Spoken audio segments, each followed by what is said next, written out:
दोस्तों, भारत कैसे डॉलर को पीछे छोड़ेगा और इंडियन करेंसी की वैल्यू कैसे बढ़ेगी और कैसे रूस और यूक्रेन वार से भारत को फायदा मिल रहा है, तो देखते हैं इस वीडियो में। नमस्कार दोस्तों, जीएस मोटिवेशन में आपका स्वागत है। दोस्तों, पिछले 5-10 सालों के अंदर पश्चिमी देशों के जो प्रतिबंध होते हैं, इन्होंने भारत को भयानक नुकसान पहुंचाया है। भले ही पश्चिमी देशों ने भारत पर प्रतिबंध न लगाए हो, लेकिन फिर भी ये इनडायरेक्ट तरीके से भारत को हैवी लॉसेस करते हैं। वो कैसे? उदाहरण के लिए, भारत ईरान से भारी मात्रा में तेल खरीदना शुरू किया, वहां पर चाबहार पोर्ट बनाना शुरू किया, अच्छा खासा इन्वेस्टमेंट भी किया, लेकिन अचानक से पश्चिमी देशों ने ईरान पर प्रतिबंध लगा दिए, जिससे कि हुआ ये कि भारत का जो भी इन्वेस्टमेंट था चाबहार पोर्ट का, सिल्वर रेलवे लिंक का, वो सब धरा का धरा रह गया। इसके अलावा हम जो तेल खरीदते थे अब वो भी नहीं खरीद पा रहे हैं। इतना ही नहीं, इसके बाद भारत ने रुख किया वेनेजुएला का कि हम वेनेजुएला से सस्ता तेल खरीद लेते हैं, लेकिन पश्चिमी देशों ने वेनेजुएला पर भी प्रतिबंध लगा दिए, जिससे कि भारत को वहां भी अच्छा खासा नुकसान हुआ। लेकिन उसके बाद नंबर आता है रूस का। दरअसल आप सभी लोग जानते हैं कि भारत रूस से हर साल भारी मात्रा में हथियार खरीदता आया है, और जो हथियार हमारे पास पुराने हैं रूस के, उनके लिए स्पेयर पार्ट भी हमें रूस से चाहिए होते हैं।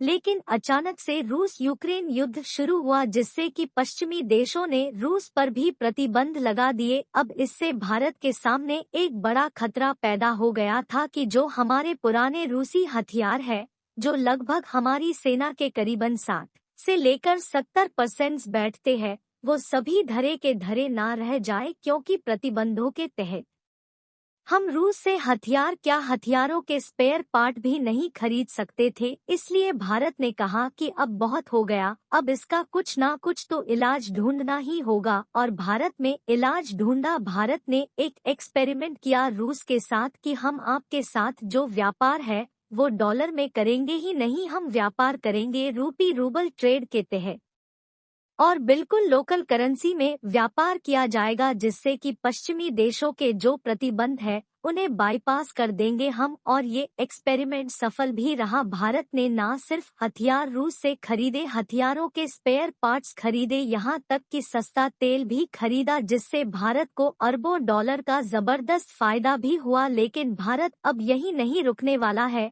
आज ही भारत की तरफ से आरबीआई ने ऐलान कर दिया है कि अब भारत भारतीय रुपए में व्यापार आगे बढ़ाएगा, यानी कि भारत धीरे धीरे डॉलर को छोड़ देगा। इससे दो भारत को बड़े फायदे होने वाले हैं। पहला ये कि अगर भविष्य में पश्चिमी देश प्रतिबंधों का नाटक करते हैं तो इससे भारत को नुकसान नहीं होगा, क्योंकि भारत डॉलर का व्यापार करना छोड़ देगा। जिस देश पर प्रतिबंध लगे हैं उसके साथ भारतीय रुपए में व्यापार किया जाएगा, जिससे कि भारत पर कोई असर नहीं पड़ेगा, प्रतिबंधों का भारत को कोई नुकसान नहीं होगा। दूसरी बड़ी बात, इससे भारतीय रुपए की वैल्यू बढ़ेगी। वो कैसे? दरअसल इसका सिंपल सा फॉर्मूला है।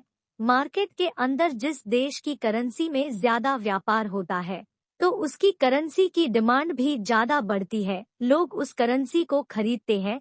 जब भारत ऐसा करेगा, डॉलर की जगह भारतीय रुपए में व्यापार करेगा, तो दुनिया भर के व्यापारी भारतीय रुपए को भी खरीदेंगे, जिससे होगा कि भारतीय रुपए की डिमांड बहुत बढ़ेगी और भारत की वैल्यू भी उसी के हिसाब से बढ़ती चली जाएगी। और आप खुद देखेंगे कि अब से कुछ सालों के बाद भारतीय रुपए का ट्रेड इतना बढ़ जाएगा कि भारत एंड में आकर डॉलर को पूरी तरीके से हटा देगा अपनी मार्केट से, और सिर्फ भारतीय रुपए में ही ट्रेड होगा, जिससे कि भारतीय रुपए के डोमिनेंस पूरे एशिया में कायम हो जाएगी। और रूस और यूक्रेन वार से भारत को कितना फायदा हो रहा है कि आप इसका अनुमान ही नहीं लगा सकते। देखा जाए तो जब तक रूस और यूक्रेन का वार चलता रहेगा तब तक भारत को इसका जबरदस्त फायदा मिलता रहेगा, क्योंकि जितने भी पश्चिमी देश है रूस उनको कुछ भी नहीं भेज रहा है। यहाँ तक कि अब उसने यह कह दिया है कि उसकी जो एक गैस पाइपलाइन है जो रूस से होते हुए पश्चिमी देशों तक जाती है, उसको अब वो बंद करने के लिए बोल दिया है। और बहाना क्या बनाया है कि हम उसमें मेंटेनेंस का काम कर रहे हैं और जब तक मेंटेनेंस का काम चलता रहेगा तब तक हम पश्चिमी देशों को गैस सप्लाई नहीं कर पाएंगे। तो इससे तो हमें ही फायदा होगा जो भारत अभी पेट्रोलियम ही खरीद रहा है, कुछ दिन में गैस भी ज्यादा मात्रा में खरीदेगा और वो गैस भी बहुत ही कम दर पर खरीदेगा। यहाँ तक हम कह सकते हैं कि मुनाफा ही मुनाफा भारत को मिलेंगे। तो दोस्तों, आपकी क्या राय है इस वीडियो पे हमें कमेंट करके जरूर बताएं और चैनल को सब्सक्राइब करना ना भूलें। धन्यवाद। जय हिंद।